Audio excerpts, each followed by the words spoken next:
Hello friends.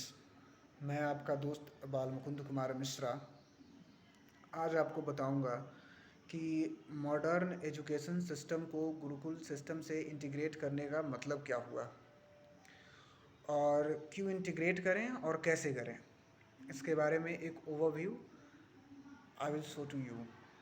Okay, तो जब हम बात करते हैं कि कि गुरुकुल सिस्टम में क्या था एक्चुअली, तो जैसे कि हम पूर्ण रूप से उस व्यवस्था को लागू नहीं कर सकते हैं अभी के हिसाब में, क्योंकि मॉडर्न एजुकेशन सिस्टम को हटाया बिल्कुल नहीं जा सकता। हमें मॉडर्न भी होना है ज़रूरत के हिसाब से।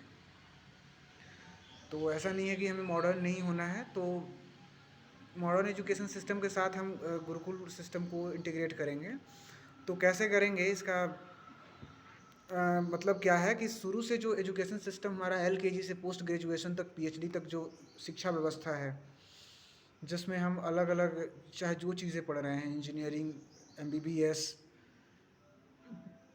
चाहे हम इंजीनियरिंग की कर रहे हैं, बीटेक की, एमबीबीएस की कर रहे हैं, या बीए, बीकॉम, एमकॉम इत्यादि जो भी शिक्षाएं, जो भी डिग्रीज़ है, ये जो हमारा एकदम निचले पायदान से लेकर लास्ट तक की जो हाईएस्ट डिग्री तक होती है, उसमें हमें क्या करना है, उसमें हमें वेदों को और जो भी हमारे धर्मशास्त्र है, पुराण है, इन सबको थोड़ा थोड़ा करके पढ़ाना पड़ेगा।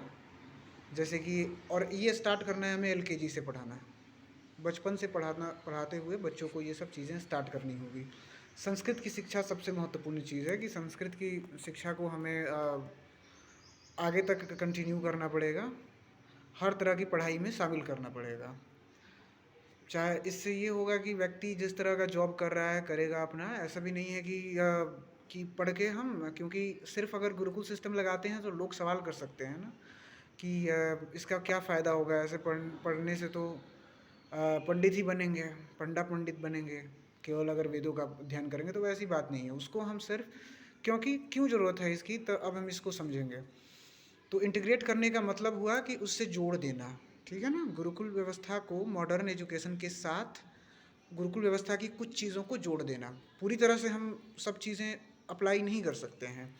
उसके लिए हम आचार्यों को, मतलब इसके लिए सरकारों को, जो है सरकारों को कुछ काम करना पड़ेगा। उनको आचार्य लोगों को भर्ती करना पड़ेगा, टीचर के तौर पर कुछ आचार्यों को लेना पड़ेगा जो इन चीज़ों की शिक्षा दें। अगर अब हम डिस्कस करते हैं कि आखिर इसकी आवश्यकता क्यों है। तो इसकी आवश्यकता इसलिए है क्योंकि हमारा समाज काफ़ी इस समय जो है, कई तरह की अभद्र चीज़ें चारों तरफ फैली हुई है। अश्लील चीज़ों की तरफ हमारा युवा फैल चुका है, पूरी तरह से युवा बर्बाद हो रहा है। और एक उत्तम चरित्र के निर्माण के लिए, एक मर्यादित समाज हो, उसके लिए ज़रूरी है, ये बहुत ही ज़्यादा ज़रूरी है। और जितने भी तरह के अपराध हैं, अगर आप सभी अपराधों को देखें तो सारी जितने भी तरह के अपराध लोग करते हैं, लाइक रेप करते हैं या चोरी, डकैती वगैरह वगैरह, जो भी अपराध है आप देखते हैं, जो भी अनैतिक चीज़ें हैं, इन सब का कारण है शिक्षा में नीति का अभाव। शिक्षा में एक तरह से इन चीज़ों का अभाव ही कह सकते हैं हम, कि जिसके कारण ये सब हो रहा है। तो इस समय जो ज्ञान मिल रहा है हमें, वो ज्ञान नहीं, वो एक तरह से अविद्या है। उसको हम विद्या मान ही नहीं सकते, ये सब चीज़ें अविद्या है। लेकिन धरती पर सरवाइव करने के लिए हमें कुछ ना कुछ करना पड़ेगा, कोई ना कोई पेशा हमें चुनना ही पड़ेगा, हमें काम करना पड़ेगा कुछ ना कुछ। तो उसके लिए ठीक है, कोई ना, हम पढ़ेंगे भी जो चीज़ है, लेकिन साथ साथ हमारा चरित्र निर्माण भी होना चाहिए। तो उसके लिए हमें उस व्यवस्था को ज़रूर ही लागू करना होगा। योग की शिक्षाओं को लागू करना होगा हमें, विभिन्न प्रकार के योग, अष्टांगिक योग है, ये सब शिक्षाएँ इसके लिए धर्म, जाति आदि भेदभाव बिना ये सब सोचे हुए सरकारों को इसे अप्लाई करना होगा। इसके ये नहीं कि ये हिंदू धर्म की चीज़ें हैं तो हम लगाएंगे नहीं। अगर आप अप्लाई नहीं करोगे तो ये धीरे धीरे पता नहीं क्या होगा, इतना विकराल रूप लेगा ये, मतलब ये कलयुग का प्रभाव ही कहे या जो कहें, ये धीरे धीरे इतना विकराल रूप लेगा कि ये हमारे मान में नहीं आएगा, ये हमारे कंट्रोल में ही नहीं रह जाएगा ये बिल्कुल भी।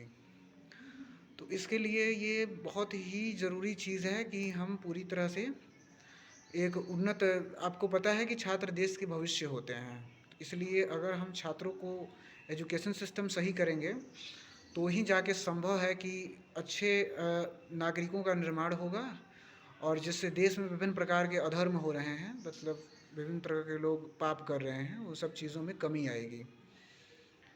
और आप कहेंगे कि भाई हम कितना भी करें, एक सवाल आप लोग कर सकते हैं कि हम कितना भी कुछ भी करें, कर तो कुछ नहीं पाएंगे, कलयुग का प्रभाव है।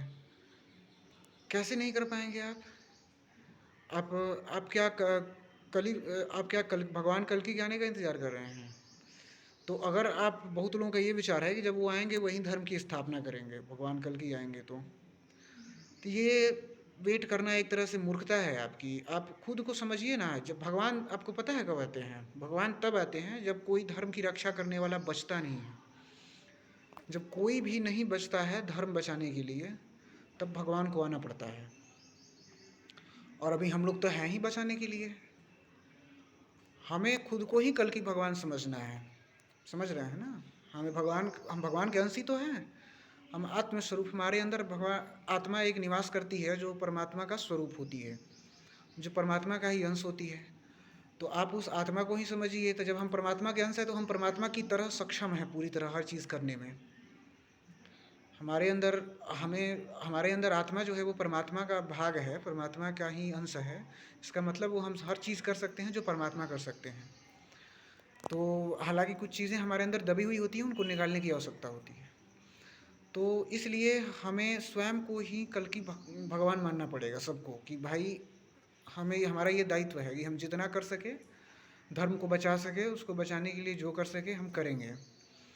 जब आप हार मान जाएंगे, जब आपसे कुछ नहीं होगा, तब भगवान खुदे आएंगे। वो जब आएंगे तब आएंगे, लेकिन अपने हिसाब से हम प्रयास क्यों छोड़ें? ये हर एक सनातनी का दायित्व है धर्म को बचाने का, इसको संरक्षित करने का।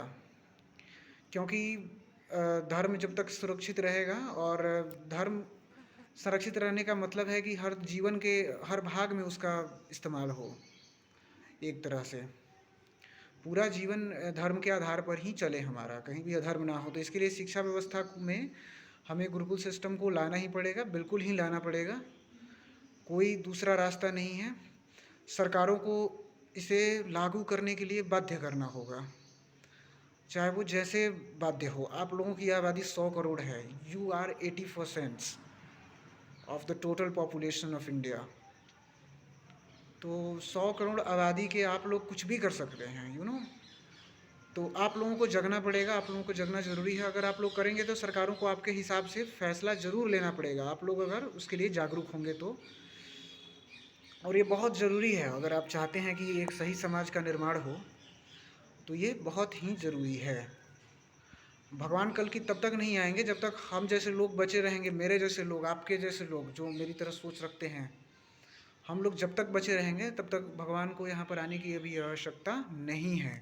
जब हम लोग भी नहीं रहेंगे बचाने के लिए तब वो आएंगे। तो अभी तो जब हम हैं तो क्यों ना प्रयास करें, बताइए? बिल्कुल प्रयास करना है हमें। इसके लिए हम आंदोलन करेंगे, सरकार को बाध्य करेंगे। इतनी बड़ी आबादी है, हम कुछ भी करा सकते हैं।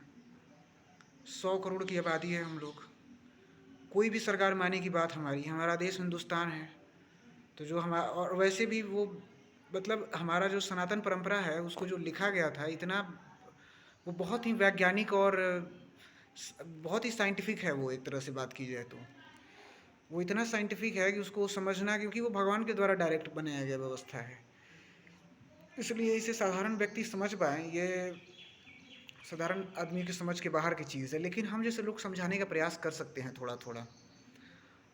तो देखिए गुरुकुल सिस्टम क्यों एक और भी चीज़ हम ऐड कर सकते हैं गुरुकुल सिस्टम के बेहतरी को अगर बताना हो तो, जैसे कि उसमें बच्चे जो है ब्रह्मचर्य का पालन करते हैं जब तक एजुकेशन में रहते हैं। तो इस समय किसी भी, अगर बच्चा ब्रह्मचारी है, अगर ब्रह्मचर्य का पालन करता है, गुरु आज्ञा मानता है, मात, तो वो विश्व का कोई भी कार्य कर सकता है, कुछ भी कर सकता है वो। और अगर हम उसका ये सब चीज़ों का निर्माण ही नहीं करेंगे, अगर वो अश्लीलता में फंसा रहेगा, इस समय का समाज इतना गंदा हो चुका है कि चारों तरफ इंटरनेट पर अश्लीलता ही फैली हुई है। इंटरनेट पर या कहीं भी आप देखिए तो चारों तरफ अश्लीलता फैली हुई है।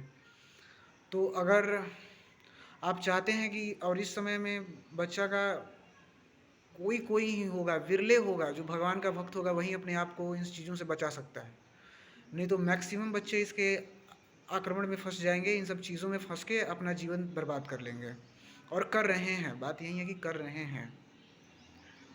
तो अगर आपको चाहिए अगर आपको सबको चाहिए कि एक अच्छा समाज का निर्माण हो और हमारा देश काफ़ी आगे जाए, और सबसे मुख्य बात कि इसमें इसको हम इस व्यवस्था से हम पूरे विश्व लेवल तक कैसे ले जाएंगे, पहले तो हमें देश के अंदर के ही हाल सुधारने पड़ेंगे, ये सब चीज़ों को ठीक करना पड़ेगा, व्यवस्था को। तो इसके लिए एक बहुत ज़रूरी है, आप लोग हमारा साथ दीजिए। हमने इसके लिए अपना संगठन भी बनाया हुआ है, और हमारे संगठन का ये आधिकारिक यूट्यूब चैनल है ये, और हम इसको व्यापक स्तर पर बढ़ाएंगे। हम हर एक सनातनी से आग्रह करते हैं कि हमारा साथ दीजिए, और कि हम सनातन को विश्व के कोने कोने तक फैला सकें, धर्म की स्थापना पूरे विश्व में कर सकें, और अधर्मियों का, दुष्टों का विनाश करने के लिए जो तरीके उचित है वो हम अपना सकें। अब तरीके आपको बहुत सी नोन तरीके भी हैं, आपको पता ही हैं, बाकी कुछ और तरीके हैं जिन्हें हमें लागू करने की आवश्यकता है, वो आपको बताई जाएंगी। जैसे कि अभी हम डिजिटली मुहिम को चला रहे हैं, हम धीरे धीरे फील्ड पर उतरेंगे, ये भी सही बात है, फील्ड पर हम उतरेंगे इसके लिए, और फील्ड पर उतरेंगे तो वो तो उतरेंगे ही उतरेंगे। इसके अलावा भी हम योग विधि के द्वारा, जैसे कि हम युवाओं को अधिक से अधिक जो अलग अलग प्रकार के योग होते हैं सिखाया जाएगा। अगर आप खुद सोचिए, we are 100 crore of population, right, हम 100 करोड़ की जनसंख्या है एक तरह से अराउंड। अगर हमारे यहाँ 5 से 10 करोड़ लोग भी अगर तपस्या करते हैं, अगर इन सब चीज़ों को अच्छे से करते हैं, तो उससे क्या होगा कि समझिए कि इस इतना बड़ा चेंज आएगा कि पूरा, कि आप समझ नहीं सकते कि कितना बड़ा व्यापक चेंज आएगा, कि हर जगह सनातन ही सनातन होगा एक तरह से। और सिद्धियां प्राप्त करनी कोई बड़ी चीज़ नहीं है। और सिद्धियां जो है इस समय का एक तरीका ये भी है कि हम डिजिटली काम करें, और जो फील्ड पर जाएंगे ये तो है ही तरीका, इसके साथ सिद्धियां प्राप्त करना सबसे ज़्यादा ज़रूरी है। और सिद्धियों के लिए गुरुकुल व्यवस्था शिक्षा में लगाना पड़ेगा। अगर मान लीजिए 10,000 सनातनी फर्स्ट टाइम में, जब अगर गुरुकुल सिस्टम से जब इंटीग्रेट हो जाएगा सारा कुछ, तो फर्स्ट टाइम में यानी कि फर्स्ट गो में अगर 10,000 सनातनी भी सिद्धि संपन्न होते हैं, कुछ सिद्धियां और चमत्कार उनके पास आती हैं, तो इस समय धर्म की स्थापना के लिए चाहे जो तरीका लगाना पड़े लगाएंगे हम, जितना हम समझ सकते हैं। तो अगर चमत्कार के द्वारा ही धर्म की स्थापना होती है, उसको पुनर्जीवित किया जा सकता है, तो क्या बुराई है। इसलिए सिद्धियां भी प्राप्त कर, सिद्धियों के द्वारा देखो, एक धीरेन्द्र शास्त्री ने क्या हाल कर दिया है, पूरा क्या से क्या कर दिया है। वैसे 10,000 अगर पैदा हो जाए तो फिर क्या हो जाएगा, आप खुद सोच सकते हो, अगर 10,000 लोग वैसे तैयार हो जाए तो हमें इसके लिए पहला हमारा लक्ष्य है कि हम किसी भी तरह देश में गुरुकुल व्यवस्था को स्थापित करवाएं, किसी भी तरीके से सरकारों को बाध्य करें। ये बहुत ही ज़रूरी है देश के निर्माण के लिए।